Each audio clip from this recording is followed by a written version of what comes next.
I'm John Miglosh for the WDMA and the International Society for Strategic Marketing. Oh, brother, it's always an adventure. Okay, so today what I want to do is we talked about lifetime value. We talked about the bathtub model, okay? In the bathtub model, if you haven't seen that issue yet, the idea is that you can control the spigot of customers by how much you're going to spend. Like, we're planning on promoting these live streams, but we haven't yet.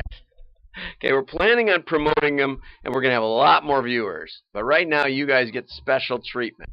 Okay?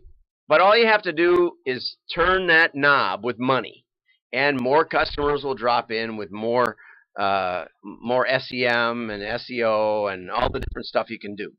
Okay, so we know that we can turn the spigot, and most people can tell who's a new customer. I know the returning customers still click. You know, they still put in a new customer ID and they mess you up. But in general, you can at least match them back and figure it out to some level.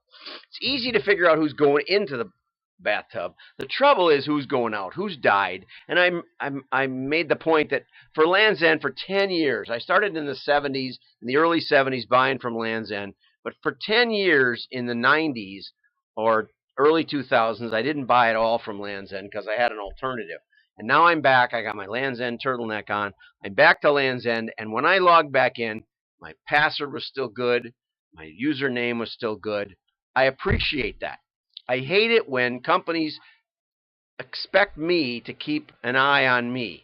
You keep an eye on me. And I have a very low impact password because if someone wants to buy stuff and ship it to my house, it's okay with me.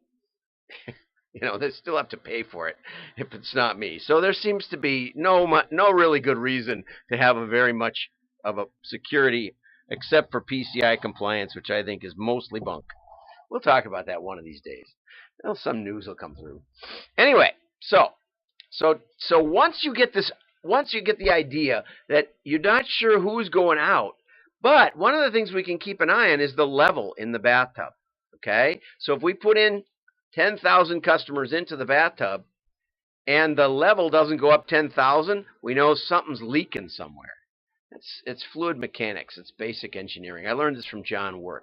Okay? Now, so let's say, okay, so now we're going to try and kind of get an idea of whether or not the key is, are we getting enough new ones? Are we opening the spigot and keeping that level going up?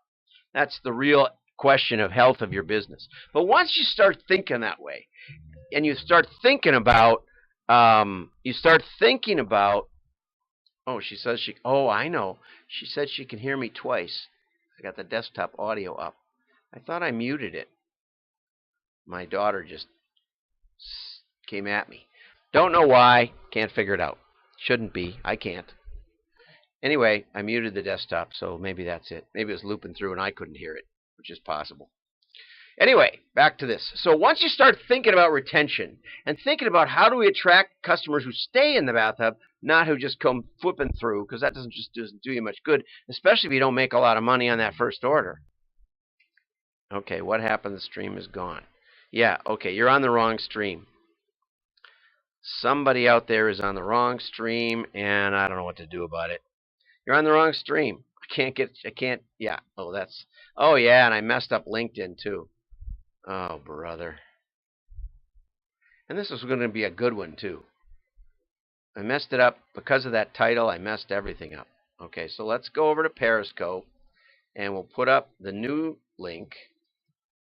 Control A, Control C. We'll go to LinkedIn, and we'll post up. We'll edit this. Edit. You can edit these. And you can get rid of this link. And then we'll have a shot. Control V. Okay. Oh.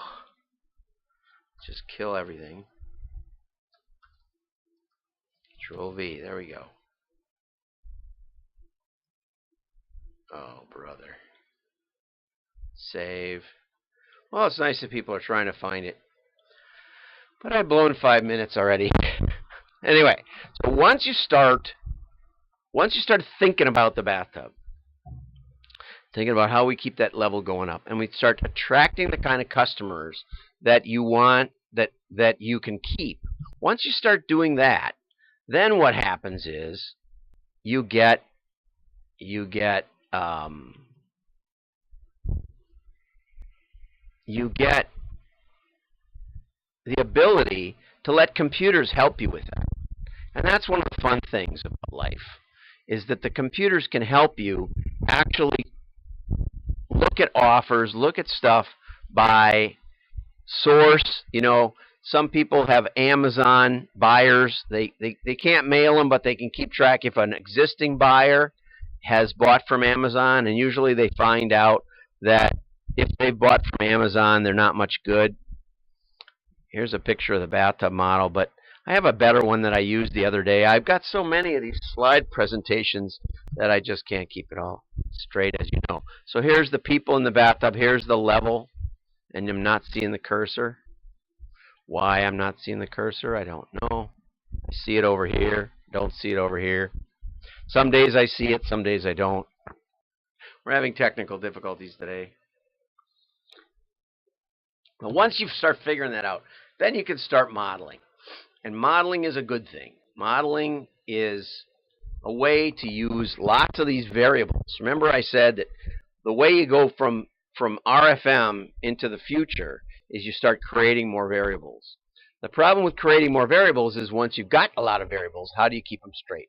I just looked at a modeling, sort of some of the background documentation for a modeling system, and they had 700 variables, but most of them won't have any data in them. They were very poorly done, and we're not gonna get into all the reasons why they were poorly done, but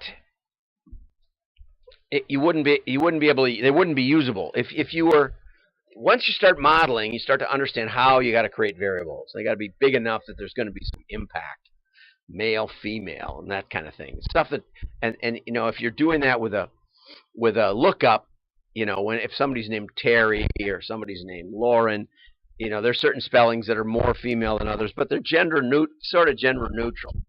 So you'll only get a certain percentage of male or female, no matter what, even if most people are one or the other.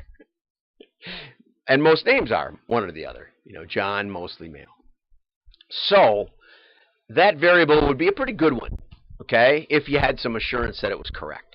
And maybe there's a reason why one or the other is picked. Maybe you have male and female apparel, and you can tell the buyer generally buys one or the other.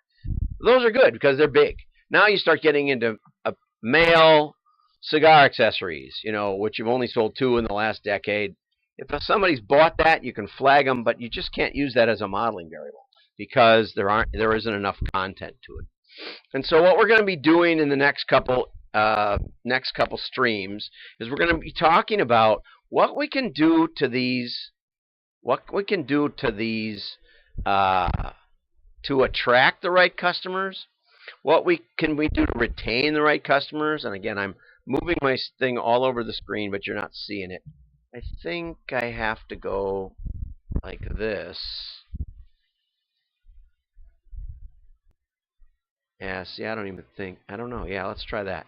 We'll learn something. Okay, now can you see it? Now can you see my cursor? I see it. Yeah, now you can see it. Okay. So here's the level, and if you put more of them in, then the level should go up. But the problem is, and it's hard to see these, I redid this whole thing for the bathtub session a couple of days ago. They're going out. Some are going out, some are staying forever. I'm staying forever on Land's End. I love Land's End. Okay, I'm going to stay in forever. How do you find customers that are going to stay with you versus customers that aren't? It's difficult.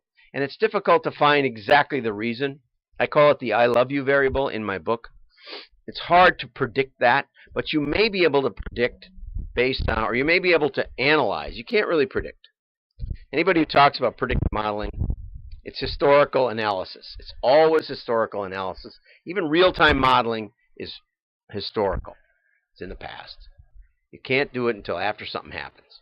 Okay, so in that context, you can analyze neighborhoods, you can analyze the education level, the income level, the net worth, other things like that, and you can start to pull that together. But the more you put in to that analysis, the more difficult it is to figure out what's going on. So there's these trade-offs that you have to learn. After 25 years, we get a pretty good feel of it. But if you give some new mathematician a great tool and say, here, have at it, there's a really long learning curve. And it's not just because this stuff is hard. It's not that hard. It's because it takes wisdom to analyze your customers. Hit like and share again. It's hard. Streaming is difficult. Glad you joined me. Have a great day.